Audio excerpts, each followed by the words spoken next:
দায়িত্ব অবহেলার অভিযোগে দুদকের দুই উপপরিচালক কমলেশ মণ্ডল ও আহসানুল কবির পলাশকে সাময়িক বরখাস্ত করা হয়েছে। একই দিন আওয়ামী লীগের দুই মন্ত্রীর এপিএস এবং সাবেক এক এমপির বিরুদ্ধে অবৈধ সম্পদের মামলাও করেছে সংস্থাটি। মিল্টন আনোয়ারের প্রতিবেদন। ঢাকা ওয়াসার অতিরিক্ত প্রধান প্রকৌশলী আখতারুজ্জামান সহ কয়েকজনের বিরুদ্ধে ঠিকাদার নিয়োগে দুর্নীতির অভিযোগে অনুসন্ধানে দায়িত্ব পান দুদকের উপপরিচালক কমলেশ মণ্ডল। কিন্তু ২০২২ সাল থেকে ২০২৫ সালের এপ্রিল পর্যন্ত নির্ধারিত সময়ে প্রতিবেদন দাখিল না করায় তাকে সাময়িক বরখাস্ত করা হয়েছে।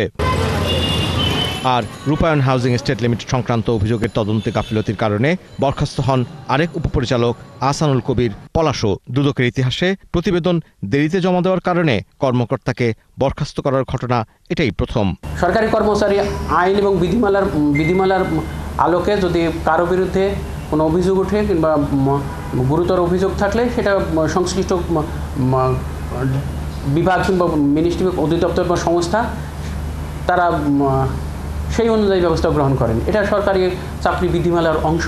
এদিকে সাবেক কৃষিমন্ত্রী আব্দুর রাজ্জাকের ব্যক্তিগত সহকারী মাকসুদুল হাসান এবং সাবেক আইনমন্ত্রী আনিসুল হকের এপিএস রাশেদুল কাউসার ভূঁইয়া জীবনের বিরুদ্ধে অবৈধ সম্পদের মামলা হয়। মাকসুদুল হাসান সাবেক কৃষিমন্ত্রী ডক্টর আব্দুর রাজ্জাকের ব্যক্তিগত সহকারী, মোহাম্মদ রাশেদুল কাউসার ভূঁইয়া জীবন সাবেক আইনমন্ত্রীর এপিএস ক্ষমতার অপব্যবহার করে অবৈধভাবে সম্পদ অর্জন করে তা ভোগ দখলে রেখে শাস্তিযোগ্য অপরাধ করেছেন বিধায় দুর্নীতি দমন কমিশন আজ একটি মামলার অনুমোদন দিয়েছে।